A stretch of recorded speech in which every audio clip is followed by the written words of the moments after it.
यदि आप चाहते हैं अपने बच्चे का जीवन भर डिप्रेशन ना हो तो हो जाए सावधान, क्योंकि रिसर्च कुछ कहती है।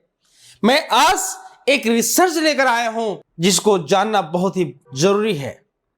रिसर्च में क्या कहा गया है कि हेल्दी लाइफ स्टाइल जीने वाली माओं की बेटियों में डिप्रेशन की आशंका कम, लड़कों में ऐसा नहीं। यदि माताएं स्वस्थ लाइफ जीती हैं, हेल्दी लाइफ जीती हैं, तो उनकी बेटियां भी खुशहाल होती हैं, डिप्रेशन मुक्त होती हैं। लेकिन बेटों में प्रभाव ज्यादा किसका है? माताओं का नहीं, पिता का। आइए जानते हैं इस रिसर्च के साथ। पहला यहां पे देखने की बात है दोस्तों कि बच्चे पेरेंट्स के व्यवहार की नकल करते हैं। बच्चे पेरेंट्स की नकल करते हैं। यदि आप बात बात में कहते हैं कि मैं टेंशन में हूं, मुझे चिंता है, डर है कि तुम्हारा क्या होगा, जब आप चिंता, तनाव, अवसाद जैसी बातें बार बार करते हैं तो बच्चे भी उसका धीरे धीरे नकल करना शुरू कर देते हैं।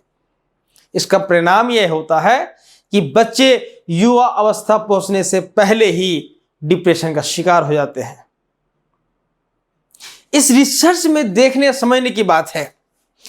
भागदौड़ भरी जिंदगी में हेल्दी रहना बेहद जरूरी है, क्योंकि इसका असर आपके बच्चों के स्वास्थ्य पर भी पड़ता है। जिन माताओं की हेल्दी लाइफ स्टाइल होती है उनकी बेटियों में डिप्रेशन के लक्षण कम होते हैं। हालांकि लड़कों पर इस तरह का कोई असर नहीं पड़ता है। दूसरी प्रोग्राम पे देखेंगे कि दरअसल पिछले कुछ सालों में किशोरों में डिप्रेशन तेजी से बढ़ रहा है। अमेरिका में 2005 में 8.7% किशोर डिप्रेशन के शिकार थे। यह आंकड़ा 2014 में बढ़कर 11% हो गई। वही 50% किशोरों ने डिप्रेशन के अलावे इससे जुड़े अन्य मानसिक विकारों से जुड़ने की बात स्वीकारी है। अब ध्यान से सोचने वाली बात है कि 50% युवा डिप्रेशन और मानसिक परेशानियों से जूझ रहे हैं। आगे क्या है? युवाओं में विकलांगता का प्रमुख कारण भी डिप्रेशन बन रहा है। प्रमुख शोधकर्ता वी चेन वांग ने शोध में बताया, स्वस्थ आहार, धूम्रपान न करना, शारीरिक रूप से सक्रिय रहना, समान बॉडी मास इंडेक्स बीएमआई और शराब की सेवन से बचने से डिप्रेशन में कमी हो जाती है। यह जानने के लिए 10,368 अलग अलग पेशे की 25 से 45 वर्ष की महिलाओं का डेटा एकत्र किया गया। अब इस डेटा में क्या हुआ दोस्तों, यहां नोटिस करेंगे कि 1989 से लेकर कलेक्ट किए गए इस डेटा के विश्लेषण में सामने आया कि माताओं का जीवन शैली और व्यवहार उनकी संतानों का जीवन शैली से सीधे तौर पर जुड़ा हुआ है।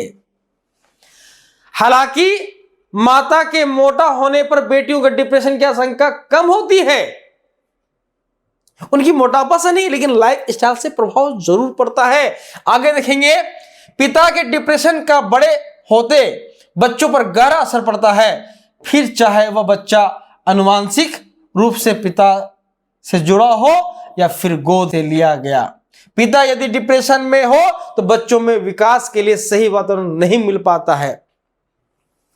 अब निष्कर्ष के तौर पर मैं क्या कहना चाहूंगा दोस्तों, यदि आप अपने जीवन में नेगेटिव वर्ड्स का प्रयोग करते हैं, डिप्रेशन, एंजाइटी, तनाव जैसे बिहेव को अपने जीवन का हिस्सा बना लेते हैं, इसका प्रभाव आपके संतानों पे पड़ती है और जिसमें वो सोच समझ सके उसमें वो डिप्रेशन का शिकार बन जाते हैं। इससे बचने के लिए पहला, अपने घर को खुशनुमा माहौल बनाएं। दूसरा, यदि आप तनाव में हैं तो आप अपना तनाव और अपने बच्चों का तनाव कम करने के लिए मर्म का कुछ बिंदु को एक्टिवेट करें, जिससे आप ज्यादा जागृत हो जाएंगे और डिप्रेशन मुक्त हो जाएंगे। दोस्तों, एक पॉइंट बताना चाहूंगा इस पॉइंट पर, यदि आप 8 सेकंड का प्रेशर हल्का हल्का मसाज करें 8 बार, तो आप देखेंगे धीरे धीरे तनाव कम हो जाती है। दूसरी बात, दूसरा मर्म बिंदु इस पोजीशन पे है। इस बिंदु पर जब आप हल्का हल्का गहरा मसाज करते हैं, आपका तनाव धीरे धीरे कम होने लगती है। आप जब इस बिंदु पर अधिपति मर्मा पे जब आप काम करते हैं तो देखते हैं कि धीरे धीरे आपका शरीर समाप्त होने लगती है। तो इस तरह से तनाव को दूर करने के लिए मैं ऑलरेडी अपने YouTube चैनल पे जब वीडियो जाइएगा तो वहां पे सबसे अभी पॉपुलर चल रहा है दोस्तों, उसमें पार्किंसन नाम दिया गया है। उस वीडियो को ध्यान से देखें और जिस तरह से आपको बताया गया सिस्टमेटिक वे में आप उसे करते जाएं, आप देखेंगे आप तनाव मुक्त हो जाएंगे। यदि इस वीडियो को आप किसी पर भी अप्लाई करते हैं तो देखेंगे कुछ मिनटों में ही वो तनाव मुक्त हो जाएगा और आप स्वस्थ जीवन जी सकते हैं दोस्तों। तो इसी ज्ञान के साथ आज इतना ही, फिर मुलाकात करेंगे नेक्स्ट वीडियो में आपके डिमांड पर बनाई हुई वीडियो के साथ। तब तक विदा लेते हैं इस आशा के साथ आप और आपका परिवार स्वस्थ और मस्त रहेंगे। धन्यवाद। Thank you.